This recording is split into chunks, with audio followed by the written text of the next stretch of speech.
7 GOP presidential candidates making their case to America in the second primary debate. So what do the voters think? Here with the dials is partner and president at Maslansky and Partners, Lee Carter. Hey, Lee. Hey. So you asked people about the debate. You played sound bites for them, and you can see, we're going to play them for you. You can see the yellow line are independents, and the blue line, obviously Democrats, red for the GOP. That's right. So the first sound bite is what? The first soundbite we have is Tim Scott when he went after Vivek. Okay. All right, let's watch this, and you can see the dials.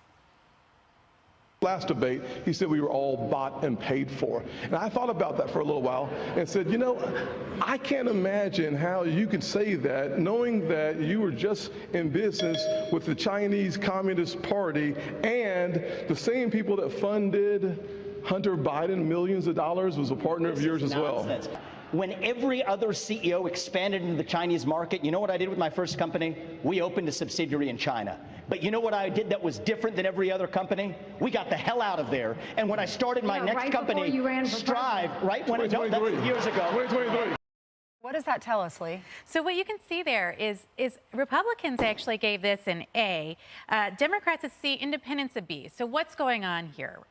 I think that really Republicans did like Tim Scott's attack on Vivek. They like to see him have a little bit of fight. They like to see that strength that he came out with, and they also agree that you know, they wanted him to be called out.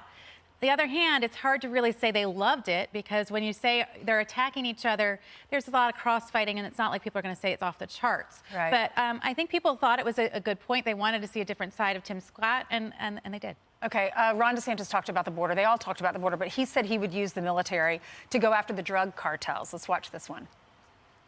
As Commander-in-Chief, I'm going to use the U.S. military to go after the Mexican drug cartels. They are killing our people. And this border is going to be a day one issue for me as president. We're going to declare it a national emergency. Yes, we'll build the wall. We'll do remain in Mexico. But those Mexican drug cartels are going to be treated like the foreign terrorist organizations that they are.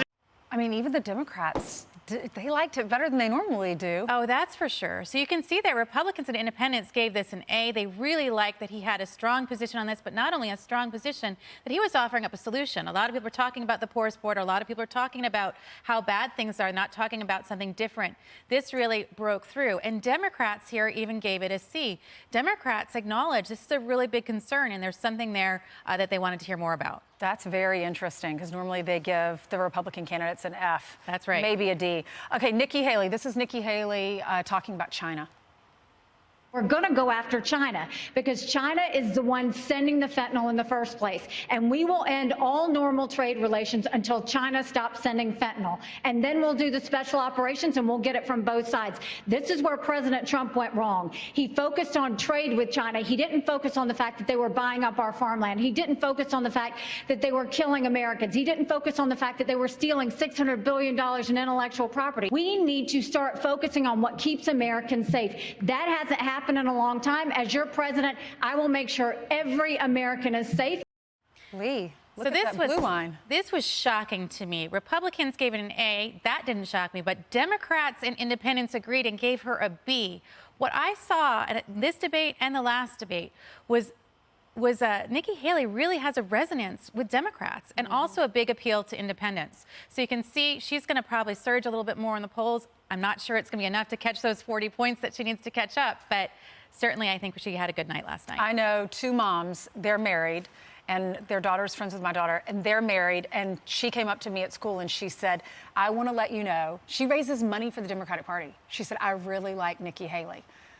I was shocked. It was very consistent with what we heard last night. A lot of positive reactions among Democrats to Nikki Haley. They feel like she's really practical and that she's, you know, offering solutions they want to hear about. All right. She's resonating. Thank you so much, Lee. Thank you. I'm Steve Ducey. I'm Brian Kilmeade. And I'm Ainsley Earhart. And click here to subscribe to the Fox News YouTube page to catch our hottest interviews and most compelling analysis.